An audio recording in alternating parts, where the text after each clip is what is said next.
projeto Pensar e Fazer Arte do GEP, Grupo de Estudo e Pesquisa em Interdisciplinaridade, FAFICLA, Faculdade de Filosofia, Comunicação, Letras e Artes, ENEF, Grupo de Estudos do Futuro, coordenado pelo professor Arnoldo de Royos, tem a grata satisfação de receber nos estúdios da TV PUC hoje o professor de História da Universidade de Barcelona, Pérez Sanches Ferrer, que apresentou hoje de manhã uma palestra intitulada O Papa Francisco, seu papel e sua mensagem para o futuro. Foi uma maravilha. É um grande prazer recebê-lo em nossos estúdios. E eu gostei muito da palestra. E antes que você comece, Pere, eu gostaria de te falar que quando eu vi o Papa Francisco pela primeira vez, eu senti que eu tinha um líder. Certamente. Pela primeira vez. Não sei. Foi Sim. o contato visual. Somente. Na televisão, aqui na PUC. Deixa eu lhe fazer a primeira pergunta. O que o Papa Francisco está fazendo no momento? Bom, no momento ele está fazendo muitas coisas ao mesmo tempo. Ele tem muito trabalho e o tempo é limitado. E o homem também, naturalmente. Mas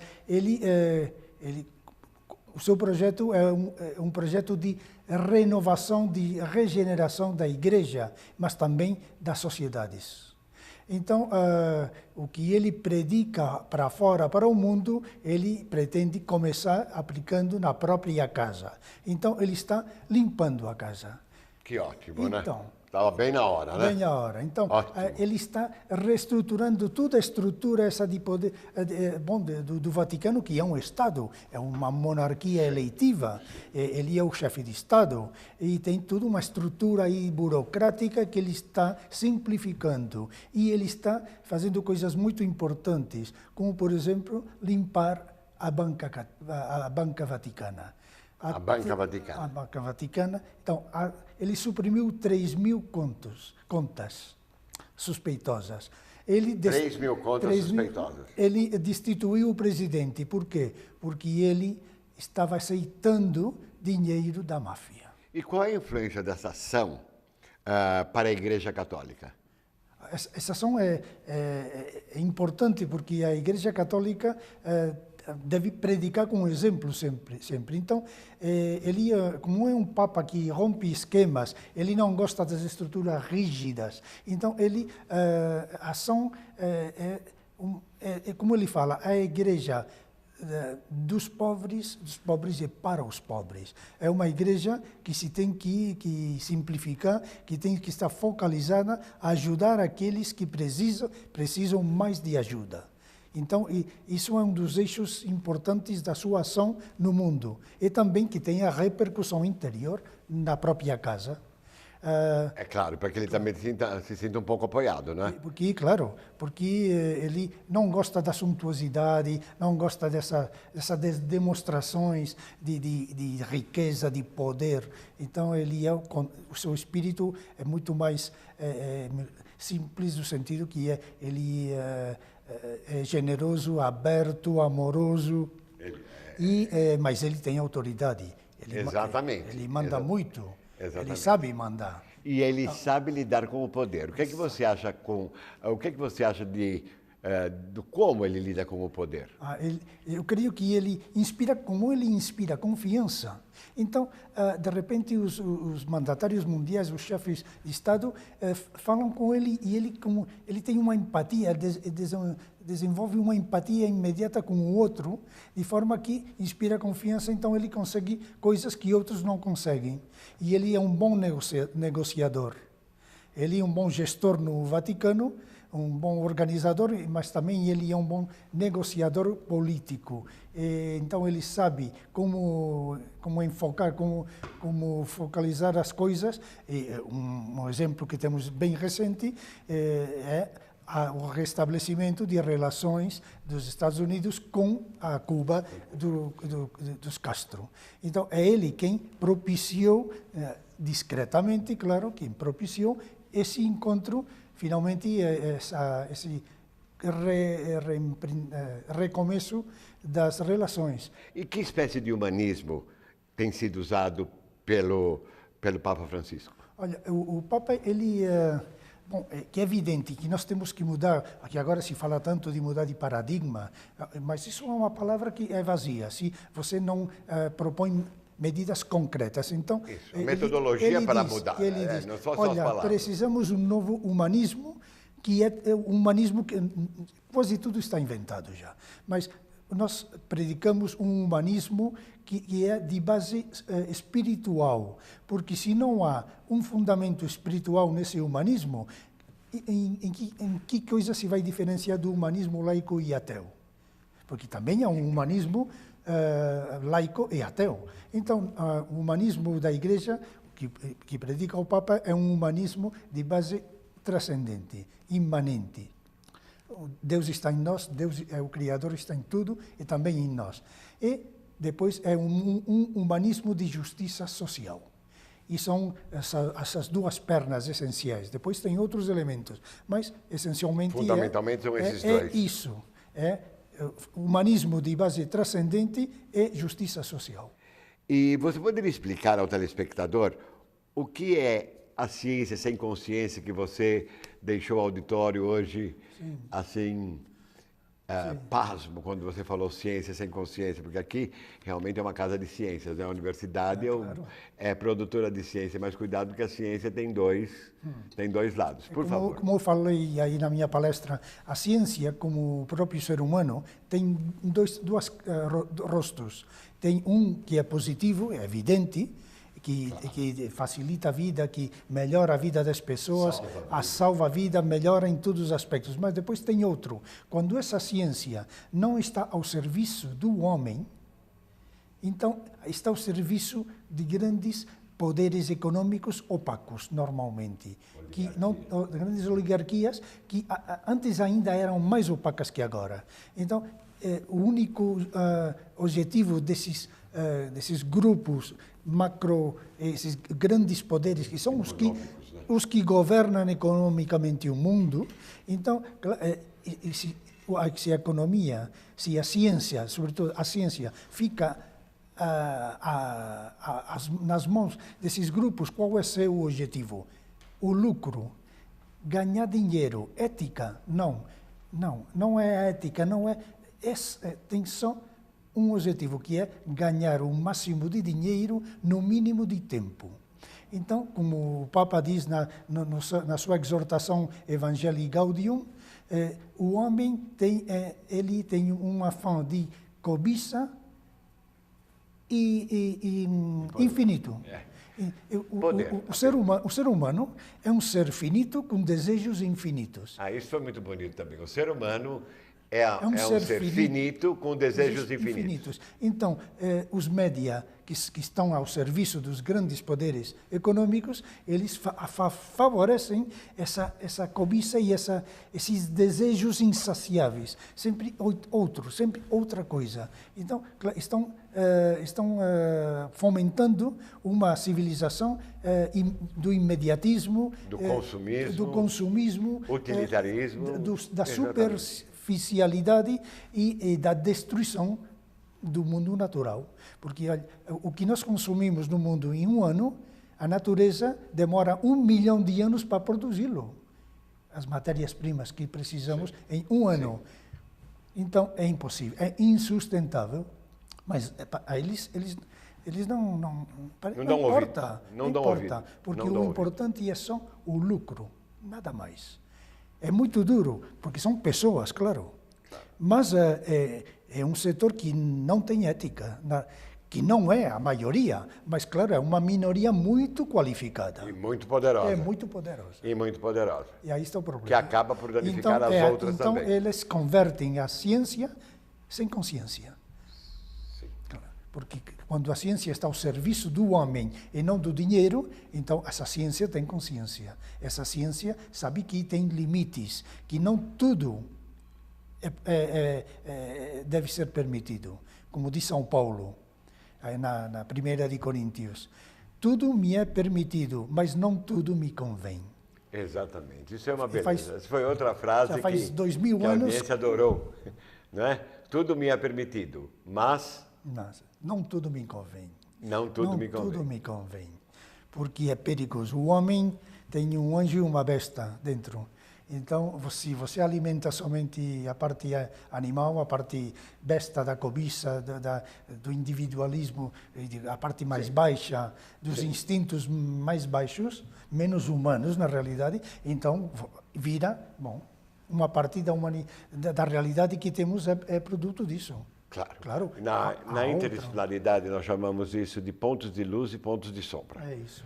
Que na literatura a gente encontra em Lady Macbeth, em outras heroínas e heróis. São pontos de sombra, eles têm um pingo de luz. Então, eu acho que esse lado do mundo está pesando demais. E isso é perigoso. É perigoso em que sentido? Por favor. É perigoso porque se não há um princípio transcendente, se não há Deus, então quem é o rei? É o homem. E o homem, como é rei da criação, ele é o dono. Ele pode fazer, não importa que, não tem limite.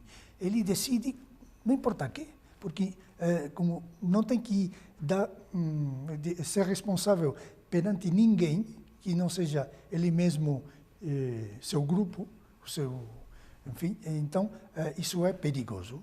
É perigoso porque é o caminho mais rápido para a destruição dos valores que criam uma civilização, porque não há cultura e civilização sem valores, sem uma hierarquia de valores, sem um marco se diz em português, um marco de valores. E quando esse marco de valores fica relativo, que é um instrumento que fica tudo que essas mídias com essas grandes corporações têm, então, olha, tudo é relativo, tudo é provisório. O que é que significa? Que nada tem valor, que nada tem significado realmente, que tudo, como tudo é provisório, tudo pode mudar. Então, você fica, digamos, na via da superficialidade e da banalização da vida. E, por um outro lado, na via da incerteza. E da incerteza permanente. De uma angústia de que você está num terreno de areia movediça. Que é de areias movediças. Então, isso é perigoso porque é o caminho para destruir a nossa civilização, ainda que não pareça. Isso não é catastrofismo. Já estamos vendo. É evidente que está acontecendo, não é? Então, como nós já estávamos conversando lá fora, né? Tanto, outra vez um terremoto no Himalaia, catástrofes de todas as espécies, chuvas, enchentes, e do lado humano, então, muita coisa errada, muita coisa que não tem ética. Não tem ética. Tem ética e não tem respeito. Não, porque a riqueza, digamos, geral do mundo, a riqueza material, a possibilidade de alimentar milhões de pessoas, isso é como nunca foi tão grande a possibilidade de riqueza material como agora. Mas estamos igual que no século XVIII, uma minoria que tem quase tudo e uma parte importante da humanidade que não tem nada. Tem absolutamente então, nada. Estamos num contrassentido, numa falta de ética. E o que vem a ser essa centralidade ontológica que você falou? Isso é a centralidade do ser humano. Sim. Isto é, um humanismo tem que ter como eixo essencial o homem. Então, essa centralidade do ser humano, porque tudo vem do ser humano e deve retornar ao ser humano. O objetivo de todos os progressos, o objetivo de tudo os bens materiais, tudo, da ciência, da cultura, dos bens materiais, da arte, tudo tem que estar focalizado para o ser humano, não para o rei não pode ser o dinheiro ou a economia especulativa, os mercados. O rei tem que ser o ser humano, mas desse humanismo, como dizia, claro, de base espiritual e de justiça social. Então, o homem tem que voltar a ser, mas realmente, não um discurso aí para vazio. Não, tudo tem que estar focalizado no ser humano, no homem. Eu falo sempre para os meus alunos, essas palavras não são para serem decoradas. Eu estava dando Morran hoje de manhã, um seminário belíssimo apresentado por eles, sobre a consciência planetária. Isso não é para decorar, é para corrigir por dentro de cada um de vocês. Sim. Eu estava certo? Sim, claro. É para corrigir, porque se você não interioriza, se você não se compromete, você fica um elemento passivo, uma vítima passiva do contexto do mundo. Então, a única forma de ajudar a uma mudança realmente importante e radical do mundo, das nossas sociedades, é se implicar, é se comprometer. Senão, o Papa sozinho não pode fazer tudo isso. É evidente. Então, é preciso que que nós, como cristãos, nos apoiemos e nos comprometemos. Sim, sim. Outra coisa que nós achamos muito interessante na palestra da manhã foi o seu conceito sobre moral. A moral é convenção ou é própria da natureza humana? Sim. Claro, porque então é o mesmo. Qual é a diferença entre a moral cristã religiosa e a moral ateia? Então, a genealogia da moral cristã é a moral espiritual, a moral que, como diz Platão, a origem da moral está na nossa alma, não é convenção. Depois, tem uma parte que se modela no contexto, mas o princípio moral, que é inato no ser humano, e de onde vem? Da nossa alma, da nossa centelha divina. Por isso somos morais. E por isso nosso Deus, que nos dá a consciência, também nos dá a má consciência, porque Ele, em nós, sabe perfeitamente o que está bem e o que não está. Então, essa é a diferença essencial. Então, como nós somos uma criação de Deus, em realidade nós não nos pertencemos. Nós somos propriedade, entre aspas, do Criador. Nós usufrutuamos o mundo, não é propriedade nossa o planeta. Nós usufrutuamos o planeta. Devemos respeitar a vida como respeitamos a nossa própria vida, porque a dignidade da vida está em que Deus está nela. Senão seria só matéria morta. E o que nós fazemos hoje em dia é absolutamente o contrário. Exatamente, aí está o problema. Aí está o problema, que como grandes setores das sociedades pretendem apagar Deus da consciência dos homens, então, claro, se não há Deus, nós somos os proprietários, somos os donos e podemos fazer o que quisermos.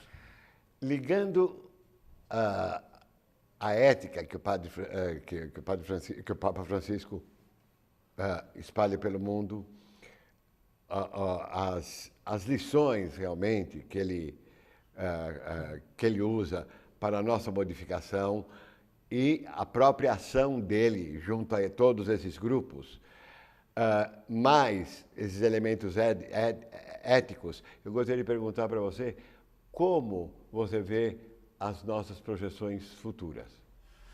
Olha, vai depender, como não depende, vamos ver, eu como católico tenho que pensar que acredito que ele está recebendo a ajuda do Espírito Santo, ele, assim evidentemente, e assim seja. Então, mas precisa muitos aliados, porque isso não se pode fazer uma pessoa, ainda que tenha muito carisma, que seja um líder mundial já em 2 anos de pontificado, ele precisa muita ajuda, porque mesmo dentro da igreja tem setores que estão opostos a essas mudanças, ou que querem mudanças mais radicais. Então, ele vai precisar,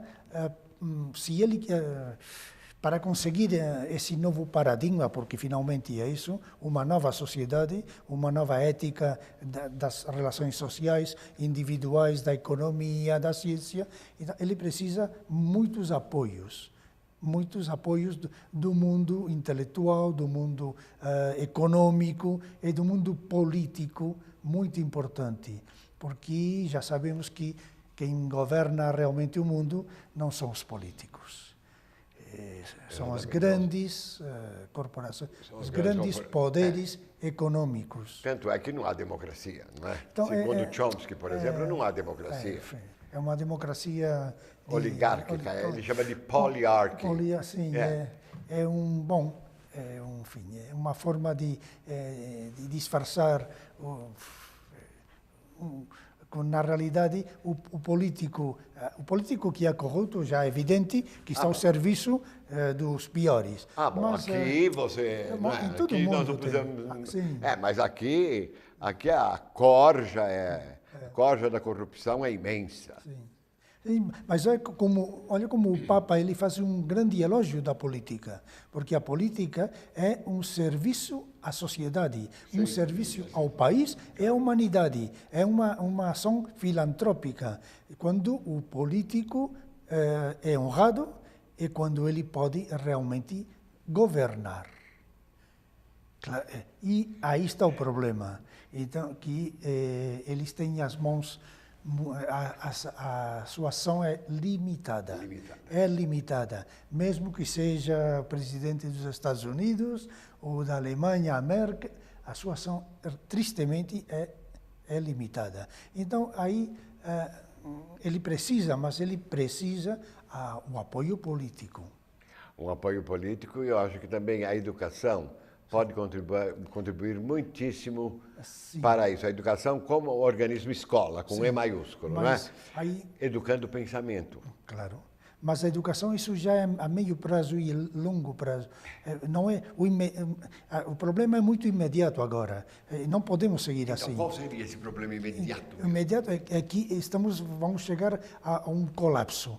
Pode acontecer tudo, além dos desastres ecológicos que virão, porque já não tem remédio isso, pode ter grandes convulsões sociais.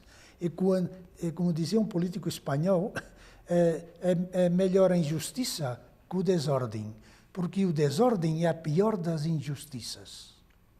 Porque quando o poder escapa completamente, olha, se não mandam os políticos, mandam os militares. Se não mandam as bandas armadas, os senhores da guerra ou simplesmente os narcotraficantes, diretamente. Escolha quem pode governar.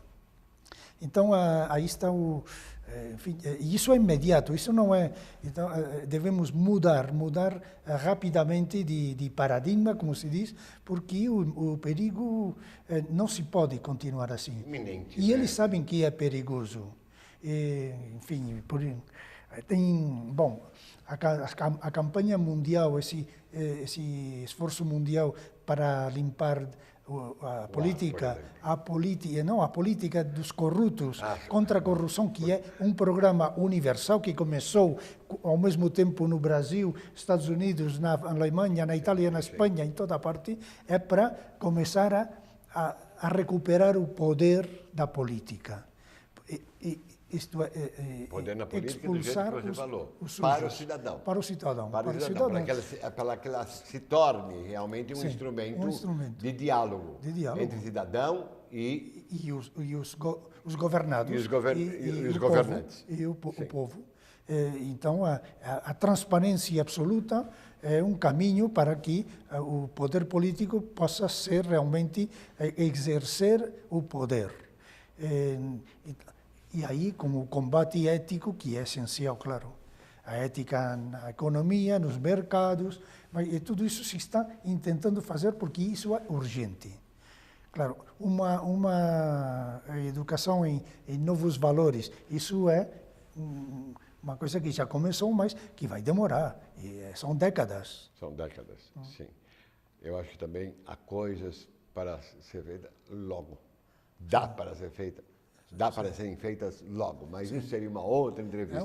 Agora, como última pergunta, porque o nosso tempo está se esgotando,